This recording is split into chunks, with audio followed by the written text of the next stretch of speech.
Welcome, everyone, to the Autoimmune Hour. I'm Sharon Saylor from SharonSaylor.com. And as always, it's my honor and pleasure to be with you here on another brand new episode. You know what? It's such a surprise to me. I try to make these evergreen, but I got to talk about it. We're almost at the end of the year again. I don't know where this year went. Oh, my goodness. And you know what? I wanted to talk to my dear friend, Dr. Jenny Tufenkian. She's a naturopathic physician and functional medicine educator. And one of her specialties is sleep. And I don't know about you, but this time of year, I feel like I'm running on empty. And also the other thing I've noticed, I've been hearing a lot from you guys that whether you have long COVID or autoimmune diseases, that you've had sleep disruptions since either getting COVID and recovering or during your autoimmune recovery, you've had sleep disturbances. So that's why I wanted to talk to Dr. Jenny, we call her, to find out more about sleep and what can we do with these kinds of things. So I'm just going to bring her on really quick. I wanted to make sure that you all know that she educates us and empowers us. It's not just like, here, take an aspirin and go away. She really wants us to get the nuance and the understanding of all of this. So thanks for being on the show, Dr. Jenny. Oh, I'm so happy to be here. Thank you for having me on again. It's always such a pleasure to be with you. Oh, it's so exciting. I haven't seen you in a while, so it's lovely to see your face. Likewise. Now, this time of year, it's kind of weird because where I live, by 4 o'clock, it's dark. And I'm noticing that I'm ready for bed by 6. But if I go to bed by 6, I'm up at 2. So, I mean, I just feel like my whole rhythm is completely off. Yeah. Let's just talk a little bit about sleep disturbances, and then in a little bit we'll get into this idea of if we have long COVID or if we've had our immune system disrupted. But let's just talk about sleep in general and Sure. I why mean, it's so hard. yeah, I know it's an interesting thing, right? I mean, we used to sleep so much more than we do now. And I believe it was Edison who said, you can sleep when you're dead. I think that was his, Oh dear. I think the quote came from him, which is so interesting because he was the one that invented, or his light bulb invention is the one that got the patent first anyway, hit the market. And it is, because we have so much light that we're sitting here and we tend to stay up way too late and just not get the sleep that we need. Oh, absolutely. Talk about light. I did a light survey of my bedroom. I didn't think, when I first heard about this idea of too much light, I didn't think I had a lot of light in my bedroom because I have those darkening drapes and, Right, the whole right, thing. But right. I realized that my air purifier has Mm-hmm. a blue light. My Yeah, alarm clock has two colored lights. I yeah.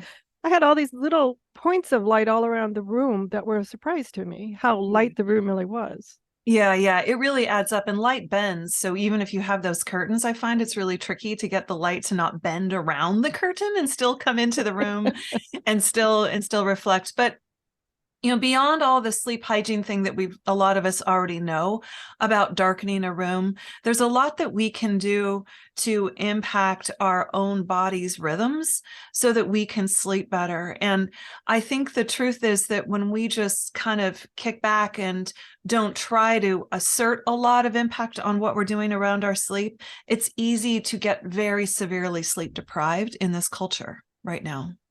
Oh, I don't think it takes much. And Mhm. I'm not, I used to be the kind who think I'll make it up on the weekend. I Yeah. don't think that's possible. That's probably a false tale that you can make it up on the weekend, right? I've honestly read different research on that in terms of, oh yes, you can make it up, and no, you can't. I was just actually looking at a research paper where they're looking at mice to see, if you torture them and sleep deprive them, and then you get them to make up their sleep, and what happens. And they still have altered metabolism after they make up the sleep. So even though you may feel better after making up the sleep, it still impacts your stress response. It still impacts your immune response. It still impacts the way that your body metabolizes sugar. And, it has a huge long lasting impact on us. And I'm like, and I think back to my past, and I mean, I used to be one of those people that was like, felt so proud of myself because I could just go for nights and nights and nights without sleeping and thought I was a rock star because of it. And now I think that, I was probably digging a hole for myself. And so when I got sick, it probably helped contributed to my falling into a chronic fatigue pattern, right? And being one of those people that's susceptible to more prolonged chronic disease because of how I just took advantage of myself. I just didn't, I just figured, oh, I can stay up for 3 nights. That's cool. I can I never quite did that, but what I found, it was when I was in grad school, I was a new mom as well, which I don't recommend, guys, but it is what it is. I was getting by maybe 2 hours. Like I would work all day, come home, take care of the kids, and then all that, and then they'd be tucked in, and I'd go study. It would be 2 a.m. and I'd be up by 4 or 5 a.m. oh, to start the day Sharon. over again. Oh, I Sharon. don't I don't think I was ever quite the same after that. Oh, I'm sure you weren't. No, absolutely. I mean, what's happening when you did that and I did my stuff where I was staying up late, or not, or just going for a night without skipping whole nights of sleep. Oh wow, I don't think I Is could do that. Yeah, I was actually really good at it. I would have been a great, OBGYN doctor when I was 20. I was really good at it. I thought I was anyway. They also think that sleep deprivation is like drinking alcohol. And so your perception of how good you are is probably altered. So maybe I was a mess after being sleep deprived. But what's happening to our brains in that time is we're getting an incredible amount of inflammation in the brain.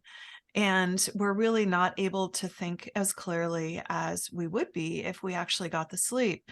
There are things that happen when we sleep. There's an actual dumping of toxic stuff in the lymphatic system in the brain when we sleep. And so what happens if we're not getting that rest is that garbage is just building up and building up and building up. And we now know that it's that garbage that does have a huge impact on chronic disease and on dementia issues, Alzheimer's, things like that. So it's so we were not doing ourselves favors.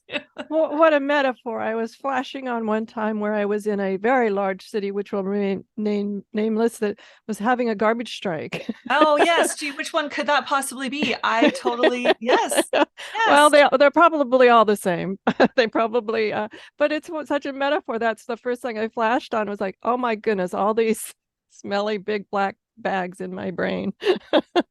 That's really funny because I've actually used that exact metaphor of that exact strike for when I talk about the lymphatic system and how if we're not doing things to help move the lymphatic system in our body, it's the same thing. So it's kind of great that you flashed on the same image. Well, Love that. I think some of these images that have this big impact on us stick with us longer. For We'll sure. remember them. And then Right, right, something right. that if you said, oh, it's all sunshine and roses, but you're just kind of a little loopy, I don't think it would have the same impact of me seeing these and smelling these and all of the visceral things that happened as I was there in this walking in the city. Oh my goodness. Oh, yeah, that's crazy. You know, when I was recovering from COVID, as you know, they said brain inflammation. Mhm. And you just said brain inflammation. Is that the same inflammation? Is it the same like lack of sleep and then recovering from a virus? Is that all? Is all brain inflammation, or is it Brain different? inflammation is brain inflammation. And but part of what can happen is that if those, I mean, brain inflammation is brain inflammation. If you have a traumatic brain injury, you bonk your head, or if you have a history of bonking your head, well, let me just say it this way. If you have traumatic brain injury, people who have that once are at much higher risk if they bonk their head again to have another higher level traumatic brain injury. So, one person can just hit their head against the door and it's not a big deal. The person who has a history of having a traumatic brain injury hits their head on the door the same amount as the person who hit it on the head. It's not a big deal. It is a big deal for them because their brain has already created this pattern of inflammation once, and it's already reset. It's already set at this action potential and ready to fire for any incident of injury or inflammation. And so that sets people up for this higher level of intensity. So, I have a kid who's had a number of concussions and he just bonks his head and he has symptoms of having a concussion, even though it's a mild bonk. what we found is it doesn't matter to the brain what kind of injury it has. If you have a history of brain inflammation from an illness, and then you bonk your head, it's easier for you to get symptoms of having like a concussion, and vice versa. If you have a history of bonking your head and then you get a virus, it's easier for you to have that inflammation. So what I'm really saying is, yes, inflammation is inflammation as far as the brain's concerned, and how the brain deals with inflammation is different than your ankle.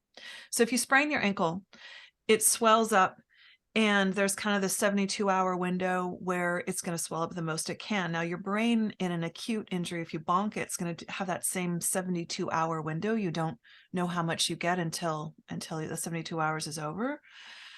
But your body has the ability, with the way the circulation is for the ankle, to actually take the inflammatory byproducts out of that ankle more efficiently than it does from the brain. What happens when you have inflammation in the brain is that it becomes our local immune response to the brain starts actually eating away at your nerve cells, your brain cells themselves. It actually Oh, starts to wow. attack that. Right. Yeah, exactly. Rather than just moving the inflammatory materials out, it's actually attacking the tissue. It's like having a swollen, spraining your ankle and actually having your immune system be attacking your tissues, like your ligaments and your tendons and the things that make your ankle your ankle. And that's what happens in the brain. And I understand this is really, really scary. And I don't mean to Well, be I don't, freaking you I think out, it's those of you that are scary. listening to this. Yeah, I think it sounds scary, but wow, I'm learning so much. It explains so much about other people I know that have had several head injuries and why a simple bonk on a cupboard can set them back to Exactly. bed. Exactly. Right. Exactly. Yeah. But it's kind of revolutionary to think about the fact that, like, as a clinician, if I'm taking a history on somebody, I want to know about their concussion industry. Even though my focus is working with people who have chronic disease, I specialize in working with people with chronic fatigue and long COVID. Part of my history is finding out about their head bonks, because that's going to impact how their brain responds to other traumas, such as having an infection that happens, or toxins that happen to cross the blood-brain barrier. Now, what we know about COVID is, can we say that? Can we Yeah. say Yeah. It's the not a COVID dirty police word. didn't come on? All right, Yeah, good. it's not a dirty word. The thing about this infection is those ACE2 inhibitors are all over the place, and including on nerve fibers that go into the brain and parts of the brain. And so that little sneaky virus has the ability to go to lots of different places in people's bodies, which is why so many people have so many different kinds of symptoms in acute COVID and then also in long COVID. It kind of depends on where it landed in your body, and it's going to go to where you're weak. So that's what we find. So, myself, when I got COVID, it definitely triggered my chronic fatigue, and I could feel it go into my nervous system, into my brain, because that's where I've already had previous trauma from the mold that I have had contact with, and from all the other things that took me down the chronic fatigue path. So you can kind of see how that Well, you that begin to really, understand. Yeah. yeah, and that explains so much to me, especially this idea of somebody, um, certain white coat authorities here too will remain nameless, like, you don't have long COVID because, and they went through this short little checklist. But it explains to me because I didn't fall into those categories. It's interesting to me how we can find out how important our past history is. I'm wishing I had always taken better notes of my past history, because now, when I first got my autoimmune disease, they said, so tell us your past history. I had to really stop and reconstruct things. And I don't remember ever putting in all the little head bonks I got from Right, playing for sure. sports or. Yeah, for sure. And honestly, somebody probably wouldn't have thought to ask you, gee, how much sleep did you get when you were in graduate school and taking care of your kids, right? I mean, nobody would have thought to ask that. And I think partly a lot of physicians don't really value the importance of some of these things. And going back to the sleep piece, they really don't value the importance of sleep, because guess what? They too are severely sleep deprived. There's sort of there is a badge of honor in a lot of different professional cultures around just pushing yourself and not being willing to stop or slow down or to take a rest. It's like there's this huge badge of honor around it. And wow, is that ever entrenched in the medical peoples, including naturopathic physicians. I mean, it doesn't exclude us. It includes us because we're all part of this culture where we feel like we have to continually be doing and producing to be considered to have, have good self-worth. Mm. And when it comes to rest, that's the antithesis of that. And I think we need to really realize how we're shooting ourselves in the foot here. And we need to step up and take ownership of what it really means to take care of this body that we've been gifted to live in. And what do we really want to be doing with our time, with our days, with our nights, so that we can take care of ourselves, so that we really can be doing the good work that we're meant to be doing here. Oh, I'd love to be able to educate people on this because I'm thinking, yes, absolutely in the medical profession, but a lot of my leadership clients, my executives, not only are they expected to answer emails 24/7 because Right. somebody across the globe, it's their noon and it's your Yes. midnight or something. Right. It's not just that anymore. I think it's pretty pandemic to Right. have this Right. 24/7 idea that, oh, sure, I can wake up in the middle of the night and answer those two emails and go back and get good sleep. But that's not how sleep works, is it? Yeah, it's a lie. It's a lie. And I mean, this is the wisdom of me being able to look back at the age I am now and look back at the decisions that I made when I was younger. And when you feel like you have sort of this invincible thing around you, or if you're listening to this podcast and you have autoimmune condition, you're not invincible. Your Right. body's already told you that. And yet you still feel like you need to keep up with all of the energy normals out there to prove your worth. And you think that, oh, I'll just do this little thing and this little thing and this little thing. I still catch myself with that all the time. And it really is about understanding how to prioritize your own health as number one. Yeah. Mm, wow. We need to take a quick commercial break. When we come back, I'd like to talk to you about prioritizing our health and specifically our sleep and any tips and ideas you have. I know my first one that I'm going to throw out there is learn to set boundaries because we're up against a hard boundary here. We'll take this quick commercial break. We'll see you on the other side. Welcome back, everyone, to the Autoimmune Hour. I'm Sharon Saylor from SharonSaylor.com, and I'm here with Dr. Jenny Tufenkian tonight, and she's a naturopathic physician and a functional medicine educator. I don't know why I can't talk today. Anyway, my tongue is all tied up here. The wonderful thing about Jenny, she's a practicing physician for sure, and she also loves to educate and empower her peoples, her tribe. That's her thing. She just really loves to educate us about the whys. And I don't know if you're like me, community. I think you are because you hang out here. But once I know the whys and I sort of know the background, like I didn't know a bonk on the head then precipitated the next bonk on the head could possibly be a bigger reaction that I didn't realize it was sort of cascading like that. Amazing news to me. Explains so much. That's what I love about Jenny. Now I have that deeper understanding. It's not so easy to blow off. And one of the things that and for a long, long time, until I understood this idea of circadian rhythm and all of that good stuff, not to blow off my sleep. So let's talk about just some of the things that you see that you like to teach people about sleep that we should know. Yeah. So I think one of the things that a lot of people don't realize when they think about sleep is when it's easy to think about sleep starting before you go to bed. And if you're really educated about sleep, then you start thinking about sleep maybe an hour before you go to bed because you turn off your blue screens or you start your sleep routine. But the truth is, what you do when you first wake up really impacts your sleep. Like And the early morning wake up exactly, is like going to when impact that night's sleep. it's going to impact that night's sleep. So this is all about how you said it. It's involving the circadian rhythm. We really want to start planning out our sleep by starting out what we do throughout the day, how we wake up in the morning, how we move throughout the day, how we eat. All of those things are going to have huge impact on how you sleep at nighttime. So the number one important thing to do, and those of us who live in a place where it is dark, in the morning when we wake up, it's really important to get light in your eyeballs when you first wake up. But not your So phone light. not the phone lights, not the phone lights. No. I mean, how So many of us know people? I've been guilty of it myself. Dark room, grab the phone. First thing in my eyeballs is that blue light. no. No, so you have two options. You have the perfect option, which is the sunshine. So if you live in a place where there's sun, just go out and take off your glasses, any glasses you wear, and get some light in those eyes. And that's going to make your melatonin go down in the daytime, which is what you want. You want your melatonin to go down. It's going to help your brain feel more clear in the morning, and it's going to set your brain to understand that this is morning time right now.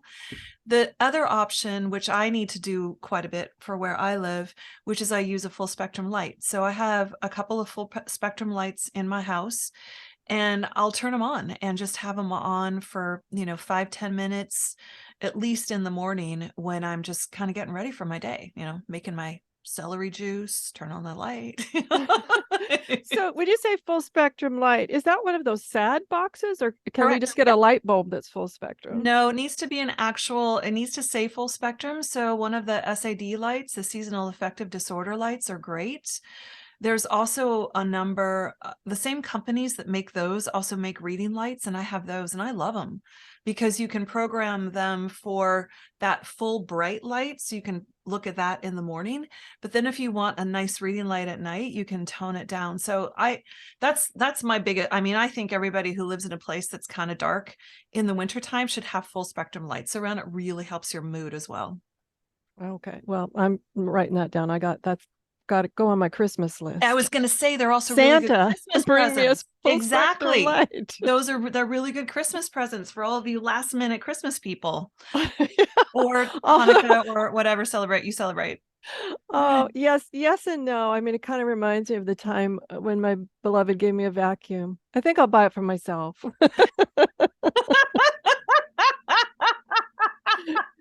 Thanks, hon, but Yeah, exactly. Oh, a full spectrum light. How thoughtful, which is really thoughtful, but it's still kind of like in my mind a vacuum. But anyway, I digress there. Okay, so we're up in the morning. I'm yeah. making my ginger tea. You're making your celery juice, and I've got my full spectrum light on. And then what impacts our sleep that night? The other thing that impacts your sleep is, how are you eating? What's your food? What's going in your food? What's going in your body for energy? So, being able to have enough, making sure that you're eating the right diet for you, that you're eating foods that are not super inflammatory for your body. You're eating things that are where you're maintaining your blood sugar. It's really important. A lot of people have sleep problems because either their gut is messed up and it's bothering them, or they are having blood sugar crashes while they're sleeping. What's your feeling about? There's been diets, I think it's kind of going out of favor now, but I know a lot of people that still do it, where it's a long period of fasting and a short period for eating during a 24-hour period. I Intermittent don't really fasting. know what they do. Yeah, intermittent Intermittent fasting. fasting. Yeah, there's lots of different ways to do intermittent fasting. The studies, I think that intermittent fasting has its value for people who can handle it. And why I'm saying it, what I mean is that I think a lot of people who are already stressed out, who have an imbalance in what we call the adrenal system or the hypothalamic pituitary axis, they have that system is already blown out. And for a lot of us who have autoimmune conditions, who have chronic illness, who are running under a lot of stress, either physically or emotionally or work-wise, a lot of people are really struggling with their stress response. It's maladaptive. And if you have a maladaptive stress response and then you take away food, it's going to trigger your stress response to get even more dysregulated. And you're going to again be shooting yourself in the foot in a whole different way. So what I find is that a lot of people jump into intermittent fasting because it's fashionable, it's faddish, it's trendy, and it sounds good. And they really end up not feeling very well afterwards. And so if you've done that and that's a sign for you, you're not ready for it yet. Now you take somebody who is already really healthy and their stress response is very well managed. then intermittent fasting has huge benefits, because what you're doing is you're actually challenging the mitochondria, which are the energy power plants inside of each one of in all of our cells. And it it induces this thing called autophagy. It induces those mitochondria to kill off the ones that are sick and not functioning well. It stimulates the cells to produce new mitochondria that are healthier. It gets rid of toxins. It like triggers all kinds of amazing stuff. I mean, it's actually really, really great. There are other ways you can trigger that as well, besides intermittent fasting, which is what I recommend for people who want to get that mitochondria energy benefit, but aren't yet ready to have that whole aren't yet ready to do intermittent fasting. Okay. Wow. That's true. That's interesting too, because I know a lot of people that don't mention that part. Like, well, if you have any of these conditions, let's get you up to speed in other areas before we put you on something like that. That was valuable to know. Thank you. Yeah, it's actually something I'm going to be doing a little workshop on that later. Maybe we can talk about that more if you're interested, but I'll be doing a workshop on that because I found so many people don't understand the difference, that there's like two different ways to eat right to have more energy. And you need to understand which one is right for you. So that's one of the things another one of those pieces I feel like people need to be more empowered with, you know? Well, we don't have time to go down it here, but I think there's more than two ways to eat, actually. I mean, I'm thinking about all the different food sensitivities and all of that, but I want to stay focused on Yeah, the for sure. We'll stay on understanding talk of about sleep. sleep right now. I the one thing I have found is that in my recovery process, everything is so oh, I don't like everything and nothing, but anyway, I'm going to use the word everything. In my was like so like this is the way it is, but nothing, but it seemed to me as the more I recovered, everything had to be very personalized to me because my body did things differently than the Mm-hmm, book said it should be doing. mm-hmm, mm-hmm, And I feel that way about sleep as well. mm-hmm. So I love the idea of getting up in the morning, having the light, and then understanding where we are in our recovery process and our relationship to food. Mm-hmm. And so, as we're going about the day, what else can we do to prep ourselves for a good night's sleep? It's really important to move. The body really needs to move so that it knows that it's time to rest at nighttime. And if you're listening to this and you're in a position where you don't have the energy to do movement, or you're injured, or you're in pain, or you're sick and you're not able to move, there's still ways that you can entrain your brain to feel like it is getting that relief. There's an incredible value to just imagining that you're doing something. You get 60% of the benefit just imagining that you're going to the gym and lifting weights. But if you are able to get out and move around, movement is huge. So whether it's taking a walk, or doing some yin yoga, or getting to the gym, or whatever it is that makes your body feel good, but has really, really very valuable for the body to be able to rest at nighttime. I think a lot of people don't realize, because we're so busy doing, and we get so tired in our daytime being busy and doing. We don't understand that these bodies were meant to be walking for hours a day. I mean, like freaking hours and hours and hours and hours. We are supposed to be moving all the time. And we function much better. All of our normal systems function much better with movement, our digestion and our breath and our sleep. Wow. And I'm thinking about, had someone that I was chatting with the other day about their transition from working in an office to working at home. And one of their comments was, I barely move. I get from my bedroom to my office to the kitchen, Right, bedroom to the office, the kitchen, right. where she said I used to park far away in the parking lot, and that way I'd get some walking over to the office. Then Sure. I wouldn't take the elevator. I'd walk up the stairs. I'd Yeah. walk over to my cubicle, and instead of calling the guy down the hallway, I'd walk down to the hallway. And Yeah. she's like, I don't do that anymore. I just sit and turn on the video conferencing, and there I am. Yeah. Right. Yeah. Wow. Yeah. So once again, our lifestyle, we have Right. to make Yeah. better choices. Yeah, exactly. And it's just, but again, it's like what I've been saying is like when we begin to understand the impact of what how we move and how we eat and how we think even impacts our sleep, we can begin to start making different choices throughout the day so that we can get the rest we need at night so that we can fully recharge for the next morning.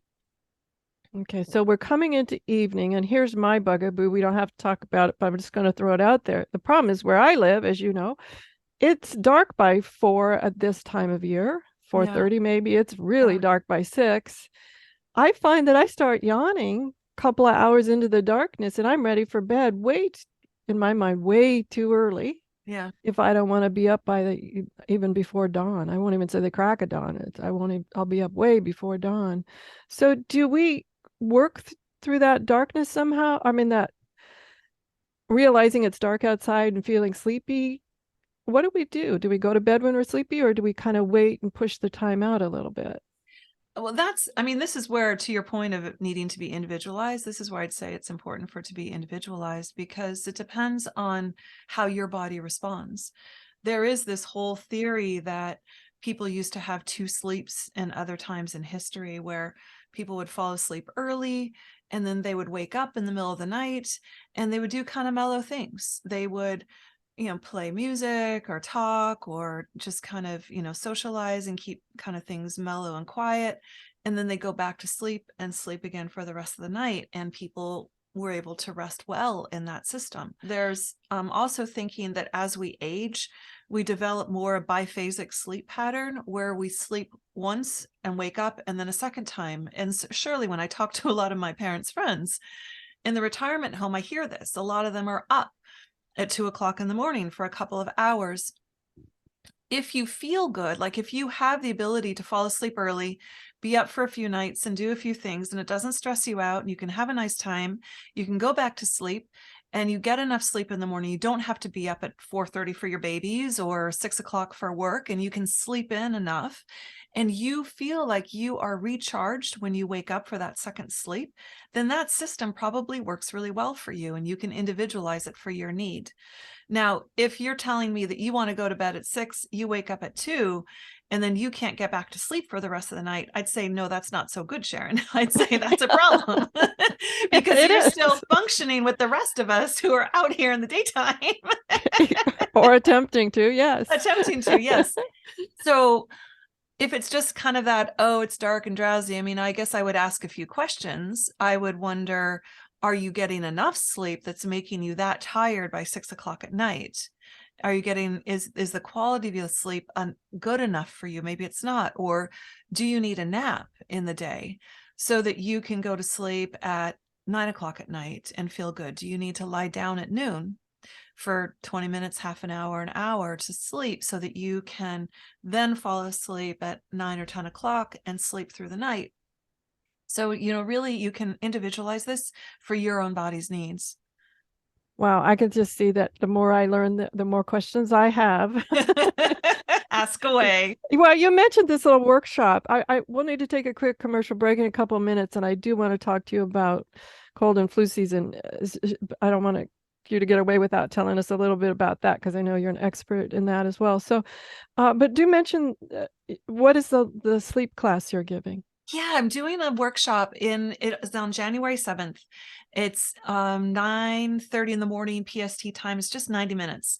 But this is where I'm going to be there with you live and going through so that you can craft your own ideal sleep situation. And I'm going to be laying down how it is that you can benefit your sleep and get your sleep architecture built out so it's right for you.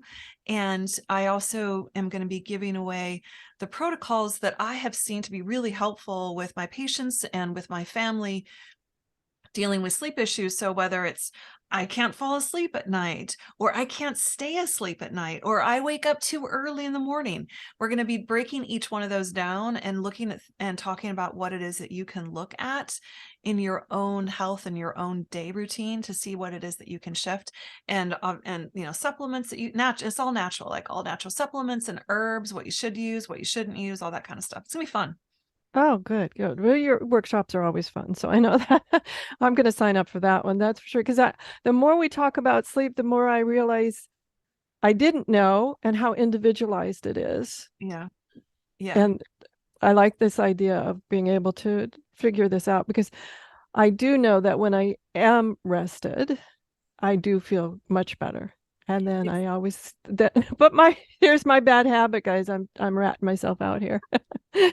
Here's my bad habit. So I get caught up on my sleep, if we can use that term or whatever. I'm doing really good on my sleep habits for a while, and then something will happen, and I'll say, "Oh, I'll power through this day because I'm feeling really good." And so there goes all my bad habits come right back in.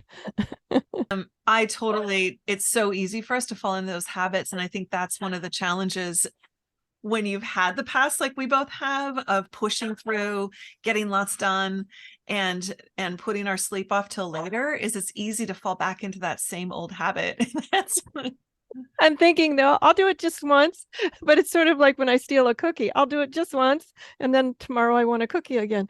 I So I know, have right? to train myself. No, no, That's stop so that. true. You Well, can't you're do not that, alone, Sharon.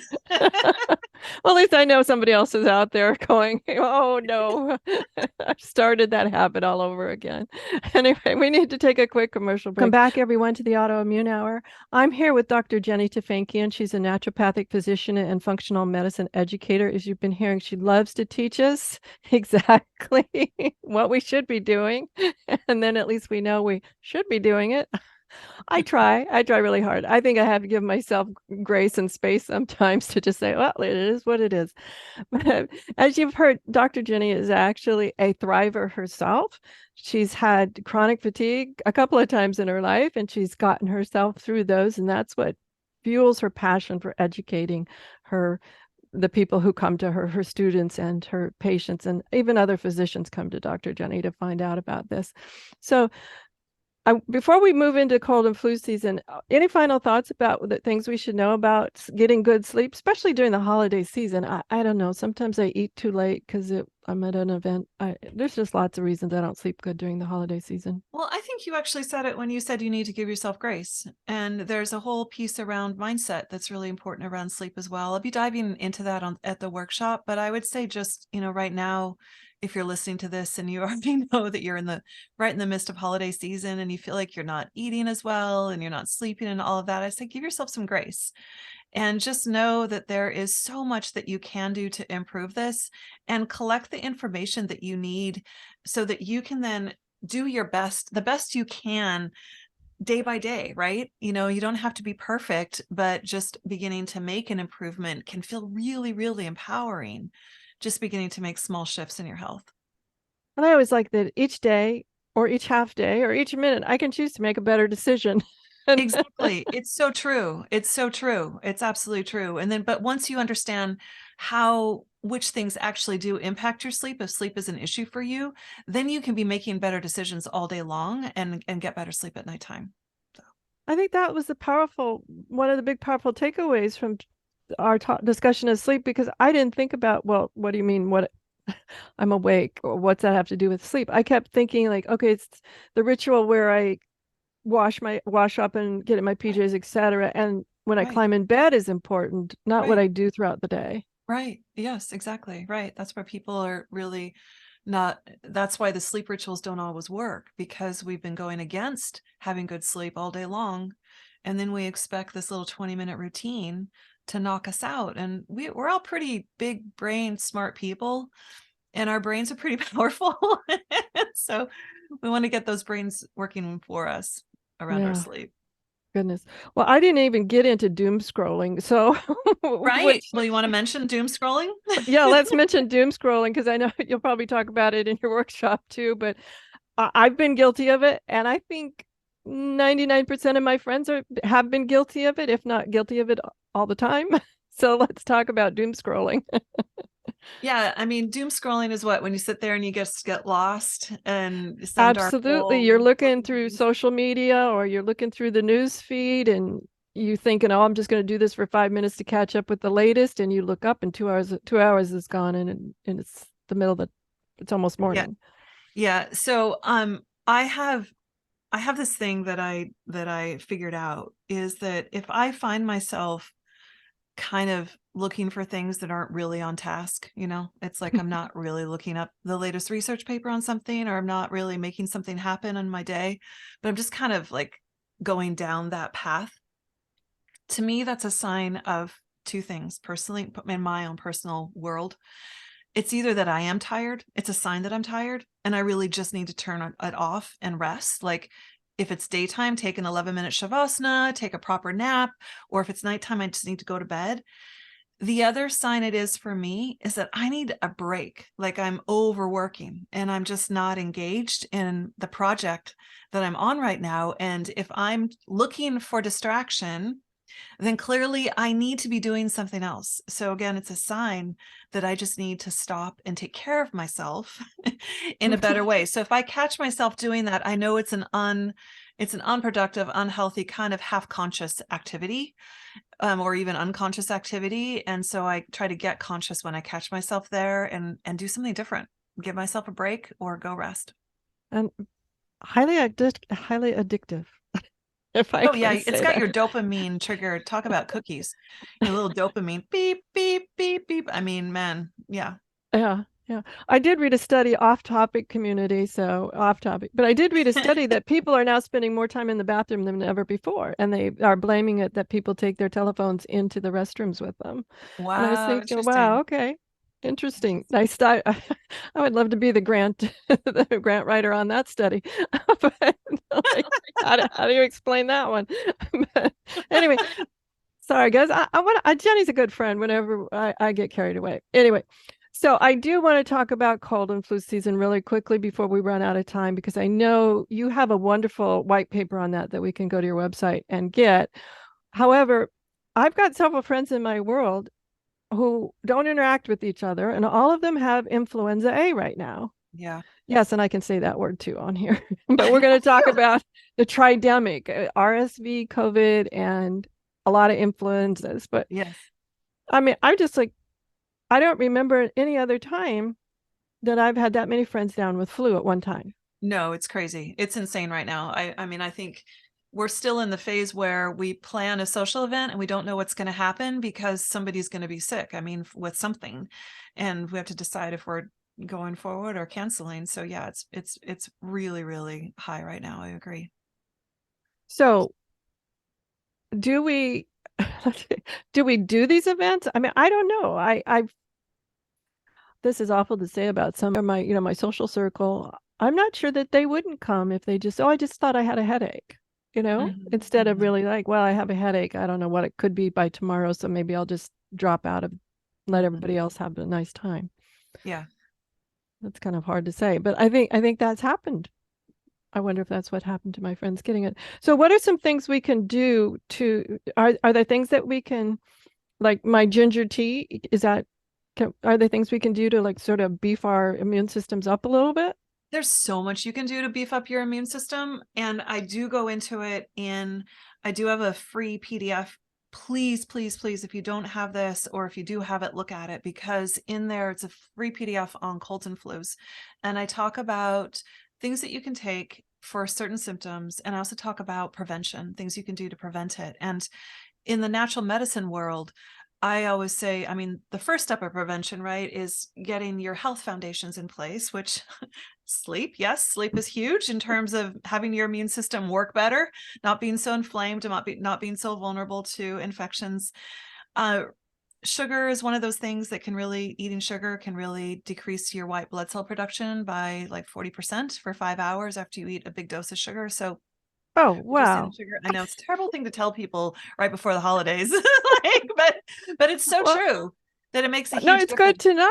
I did Yeah, not know that. yeah. Wow. So, Okay. so choosing a more natural sugar for your desserts, or, I also have a free PDF if you want on some healthy holiday cooking, the baking that I do, where I use maple syrup instead of sugar for my sweeteners, which is somewhat better for your immune system. But one of the things I would say for your parties and your gatherings, so there are two tips that I would love to share. One is a mindset hack, and the other one is what you can do to kind of reduce your risk of getting things in your respiratory center. So one of the ways that we get a lot of viruses is they come in through our nose or we breathe them in, right? And what we can do is we can clean those areas out. So you can do neti pots are great, nasal lavage is great, doing that before you go out somewhere and when you come back.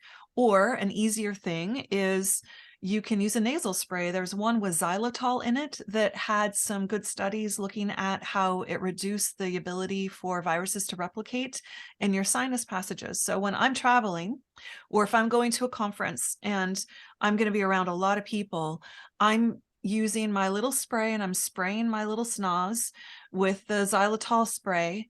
And then I blow my nose, and then I take an essential oil like eucalyptus or tea tree or something like that, and I literally huff the dang thing.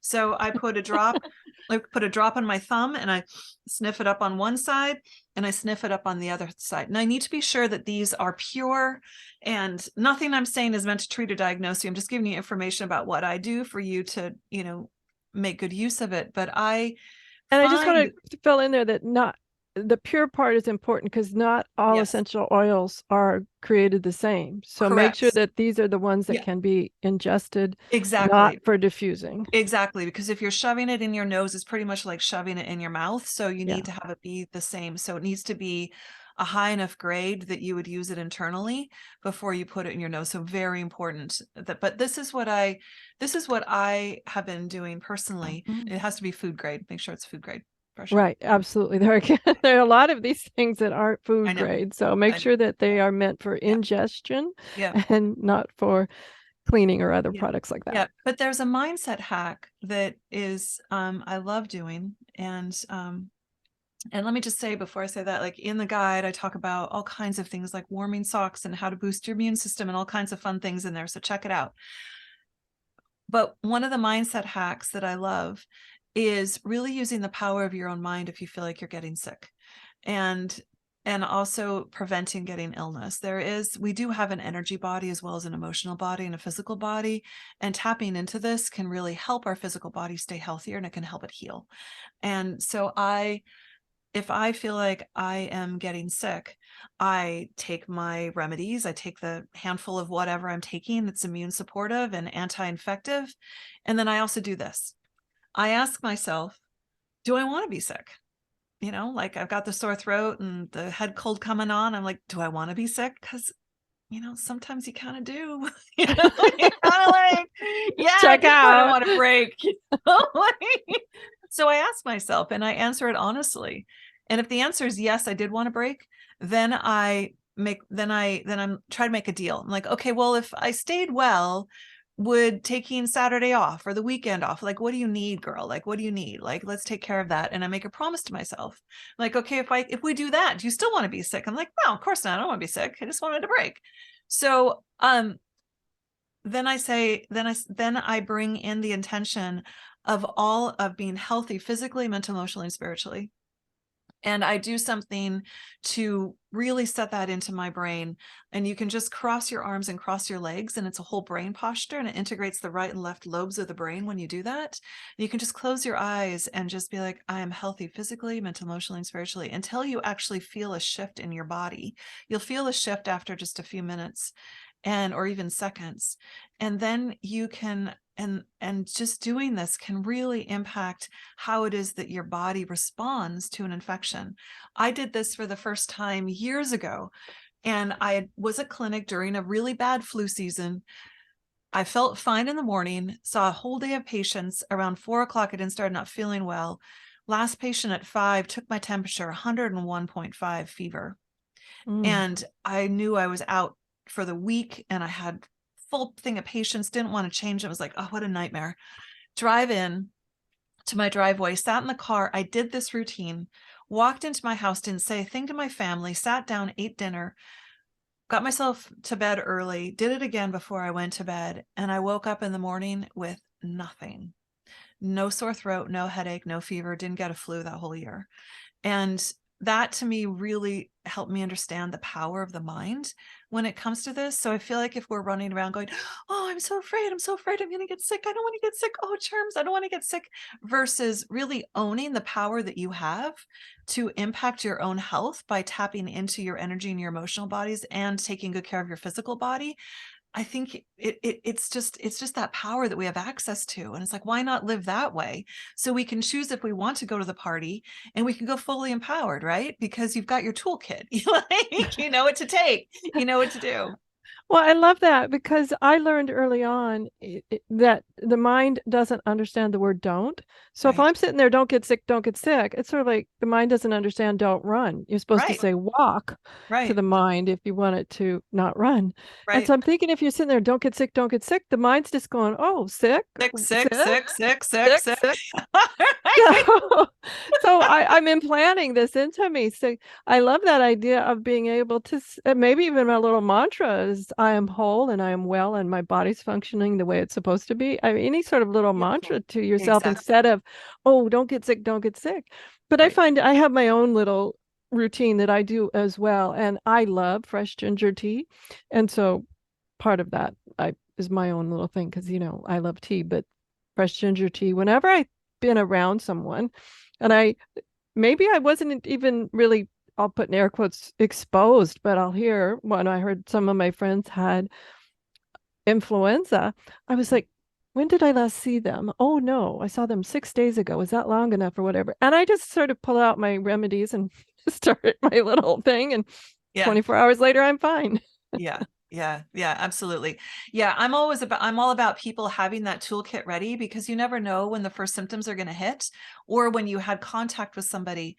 And so it's really important to already have whatever you want to use, whichever botanical products or essential oils or whatever it is that works well with your body. You want to have that in your hand, right? So that you can use it immediately. That really has it, makes a big difference too. Wow, fantastic. Well, we're just about out of time. We just have a couple of minutes left.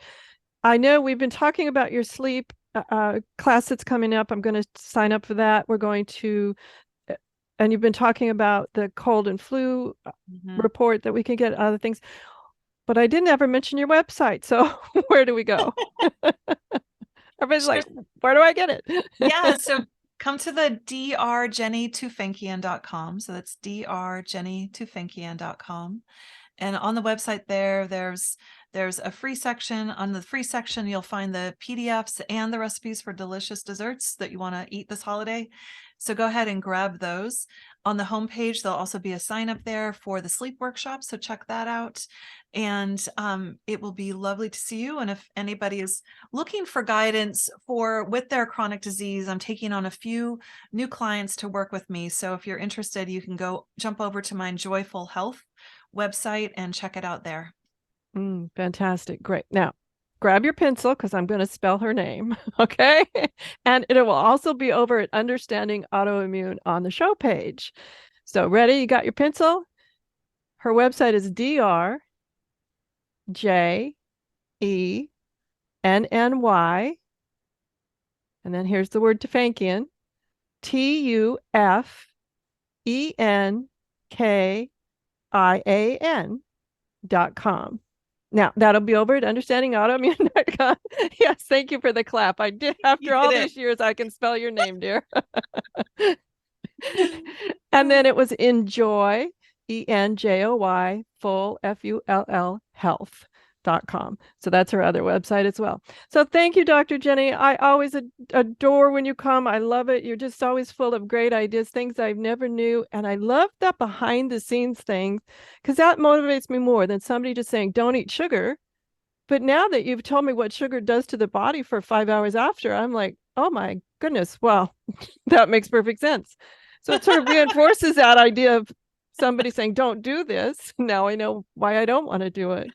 So that's what I love. She loves to give you background on all of that. So thank you, Jenny, for being on the show. Everyone, have a great week, whatever your adventures. See you next week. Enjoy. The information provided on the Autoimmune Hour, Understanding Autoimmune, and Life Interrupted Radio, including the websites understandingautoimmune.com and lifeinterruptedradio.com, plus social media, is for educational purposes only. What you read, hear, and see on the Autoimmune Hour, Understanding Autoimmune, and Life Interrupted Radio, and its websites, and other media outlets is based on experience only. The information should never be used for any legal, diagnostic, or treatment purposes.